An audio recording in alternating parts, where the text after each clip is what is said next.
PRP et M. Zacco et Sénat qui m'ont contacté pour me demander de présenter ça.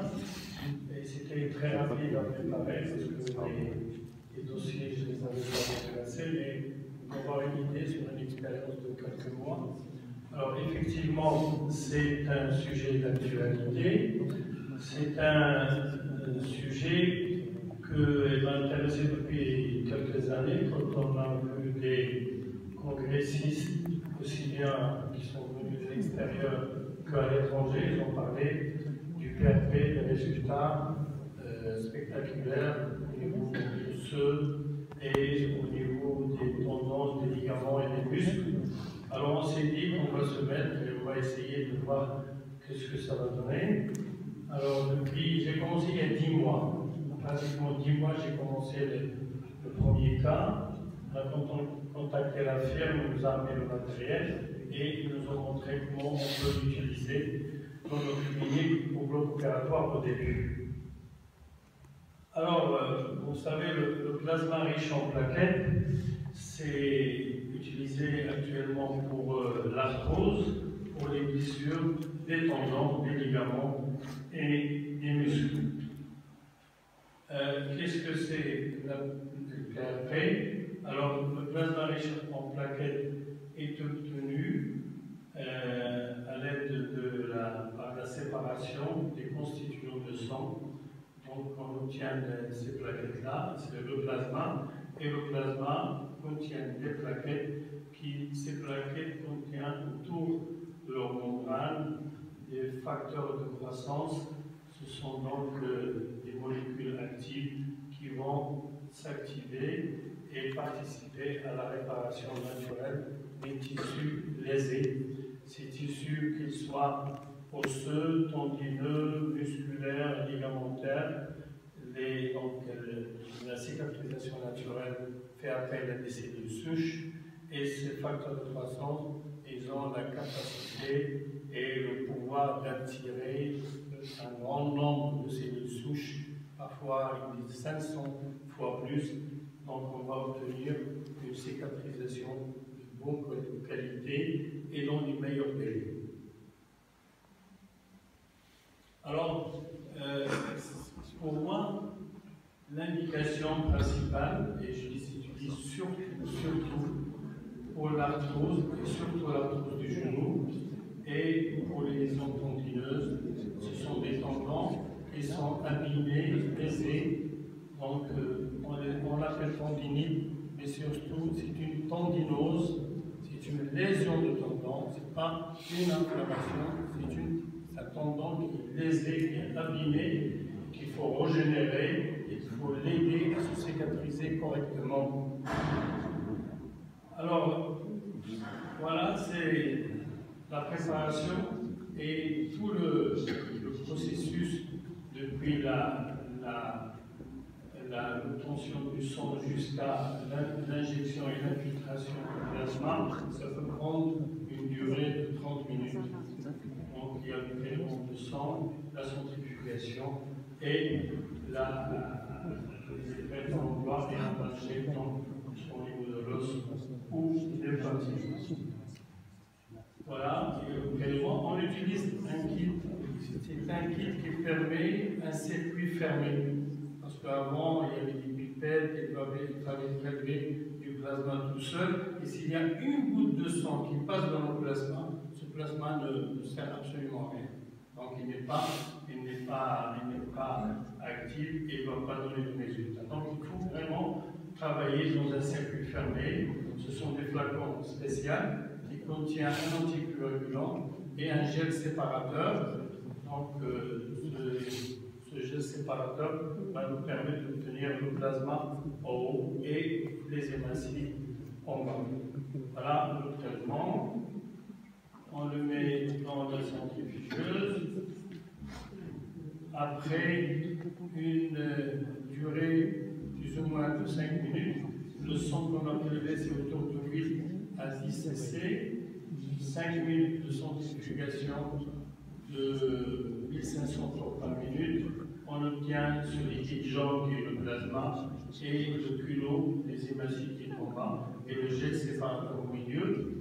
Et on sent, quand on bouge le flacon, on trouve des petits filaments rouges à l'intérieur de liquide jaune qui, en principe, ce sont eux qui contiennent le plaquet. Alors voilà, on prend toujours dans ce circuit fermé, on retire le plasma du flacon et elle est prête à l'emploi, soit à l'intérieur du genou, au niveau du cul-de-sac, quadricipital, donc pour l'arthrose du genou.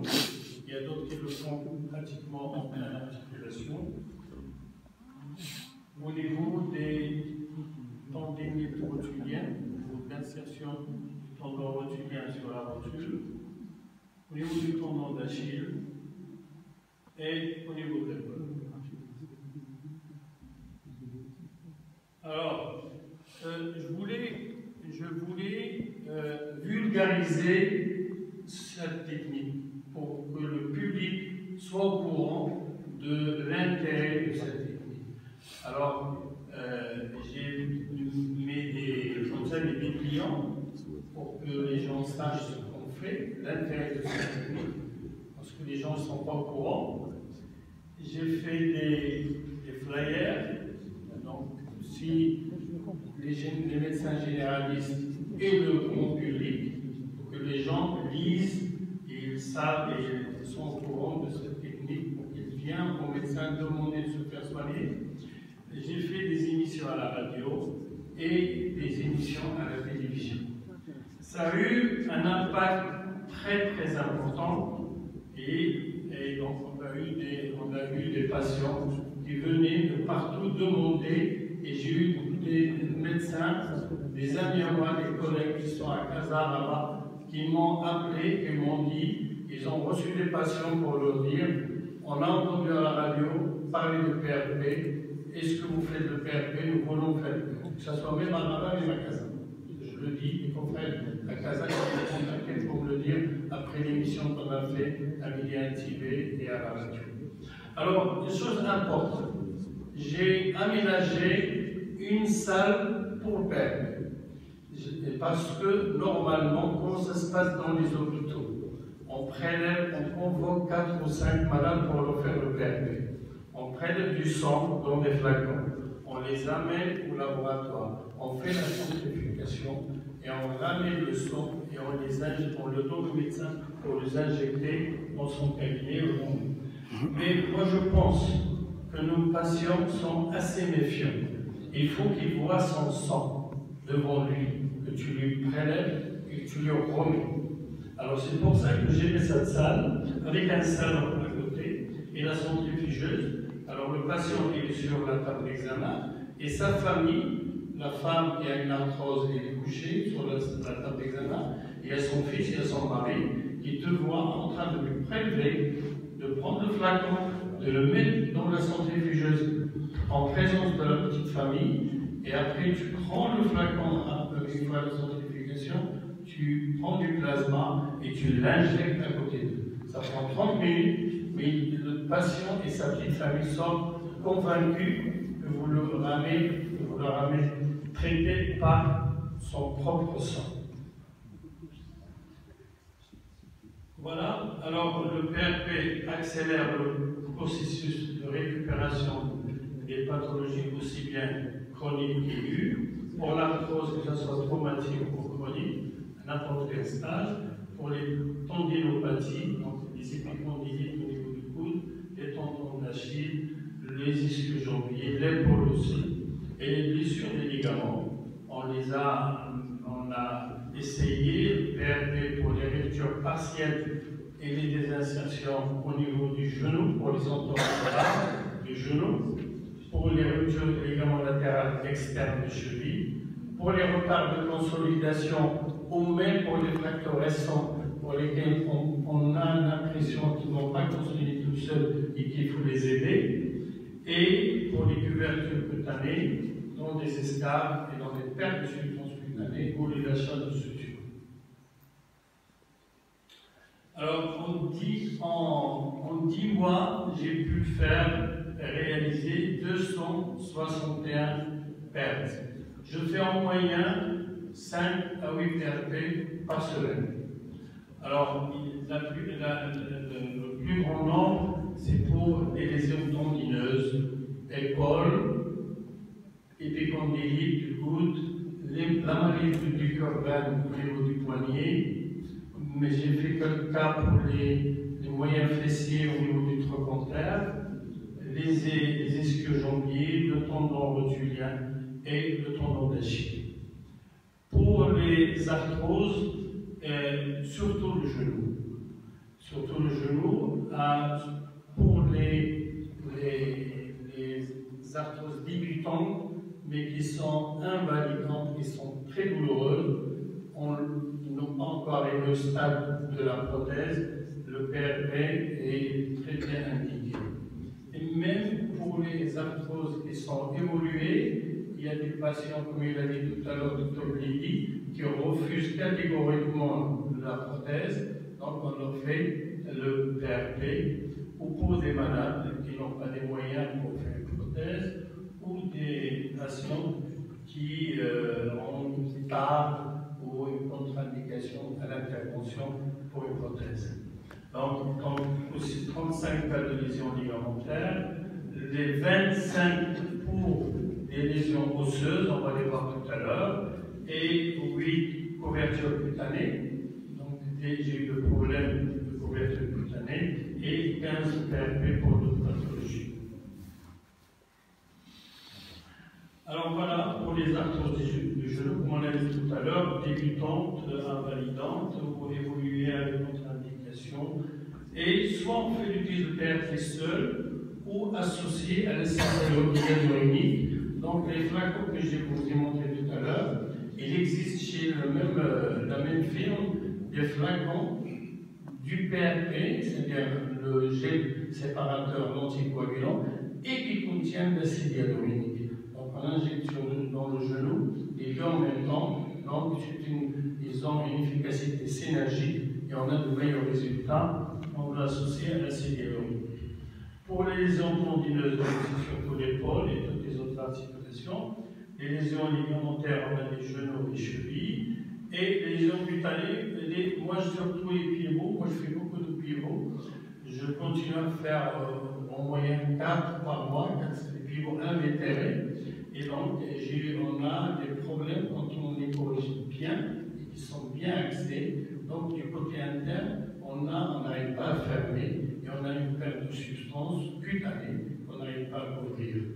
Bon, avant, je laissais à la cicatrisation dirigée, avec une attelle postérieure, je voyais le malade une fois par semaine, je changeais le placement, ça prend 2 mois, 3 mois pour se couvrir.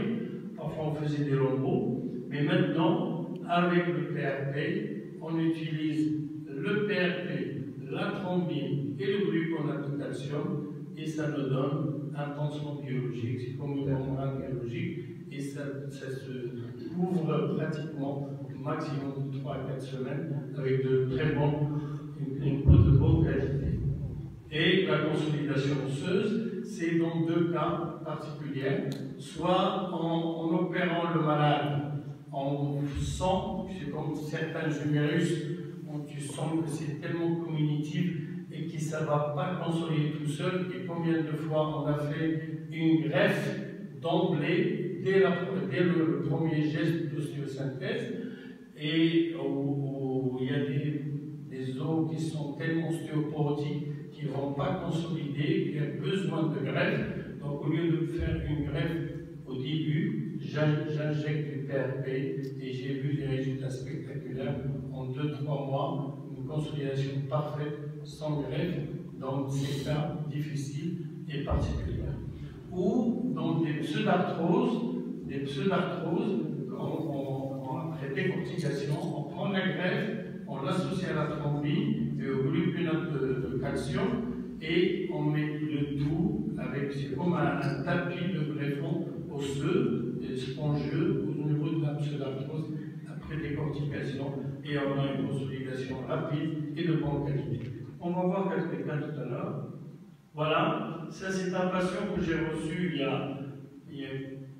a quelques mois et qui a été opéré avec 2 plaques au niveau des muscles et avec, voilà, est venu avec cette arthrose lâche et une cassure de la plaque.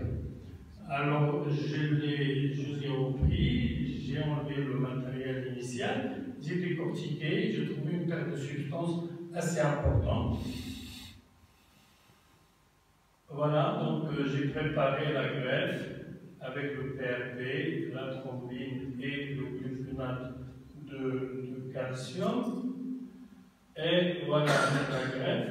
Et voilà, tout est autour. Je remets après décortication une plaque d'ostéosynthèse et le greffon. Voilà la radio de contrôle juste après l'opération et l'autre avec consolidation au bout de 3 mois.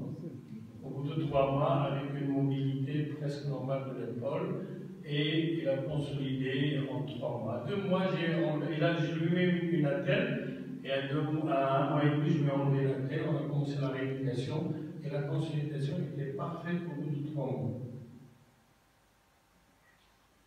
Voilà, c'est un cas qui est récent. Ça date de 2 mois et demi, 3 mois. C'est une femme de 70 ans que j'avais opérée il y a 10 ans auparavant pour une fracture de 3 compteurs avec une DHS. Après 10 ans, il fait une chute, fait une fracture diaphysaire avec des fragments intermédiaires qu'on ne voit pas très bien, mais avec un os pratiquement ostéoporotique. Alors, la seule manière pour moi de l'opérer, c'était cette ostéosynthèse armée, pratiquement tout le fémur et les ostéosynthésés. Donc, j'étais obligé de prendre cette vis plaque en prenant appui au niveau des condyles fémoraux et de la mettre avec la plaque DHS et les 2 vis. Ils prennent les 2 plaques en même temps pour ne pas laisser une fragilité entre les 2 ostéosynthèses. Alors, cette patiente-là, je lui mets du PRP, voilà, au bloc opératoire, sous amplificateur de voyance. 3e jour après ablation du drain de Rodin, j'injecte du PRP. Cette femme, maintenant, elle est à 2 mois et demi. Après un radio de contrôle, elle déambule à la maison et l'appuie avec un déambulateur. Il a 80 ans. Alors, dernier cas, c'est une fracture. Ça, c'est une femme de 60 ans qui est la femme de notre directeur de la clinique. Elle a fait une chute à Martil un dimanche matin et a fait une fracture ouverte communitive du quart inférieur de l'avant-bras. Voilà. Alors, voilà. On pouvait utiliser un fixateur avec distraction. Moi, j'ai préféré lui mettre réduire et de mettre des broches pour maintenir la communication qu'il a. Après parage, je l'ai opéré 3 heures après sa chute. Et au 10e jour, je l'ai ramené au bloc et je lui ai mis sous amplificateur de voyance une injection de PRP au niveau de la communication osseuse. Elle a consolidé en 2 mois. Voilà la patiente, elle est très contente. Et voilà, par rapport à ce qu'il avait comme communication, il a consolidé. Il a donc bien consolidé. Il est très contente de sa mobilité, que ce soit la pronosupination ou elle est. Maintenant, il est à 4 mois et on a enlevé le matériel au 3e mois. Voilà. Alors, pour les pieds bons, voilà, moi je ne sais pas, mais je continue à faire des pieds bons et des séquelles neurologiques des pieds. J'ai beaucoup de cas de déformation des pieds. Et voilà, donc ces cas-là, avec une perte de substance qu'on voit, on n'arrive pas à fermer. Je ne peux pas fermer, parce que si tu fermes, ça va se nécroser, donc on laisse ouvert. Et donc voilà, on met la membrane biologique, on le pansement biologique, et au bout de quelques chaque semaine, la cicatrisation elle est de bonne qualité. Voilà, donc pour certains cas, on est obligé des malades quand l'arthrose est très évoluée, donc les patients sont convaincus de la chirurgie, donc on lui met la prothèse. Cette patiente est très satisfaite de la prothèse de genou, mais le deuxième genou, c'est pas encore trop mal, mais on l'entretient depuis qu'on a commencé la PRP. Il est venu, on lui a fait 3 injections de PRP à gauche, et il me dit peut-être que quand j'ai très mal, je vais me faire opérer pour le deuxième genou. Alors voilà, donc au niveau de l'os, moi hier je parlais avec mes amis et j'ai eu un cas de pseudarthrose de scaphoïde après 8 mois de sa chute, et j'ai injecté de la sous-amplificateur de voyance du PRP au niveau du pseudarthrose du scaphoïde, et une immobilisation de 3 mois du poignet et la consolidée. Donc voilà, le PRP, avec cette expérience et cette série de quelques mois, moi je reste convaincu, j'ai une conviction pour cette technique.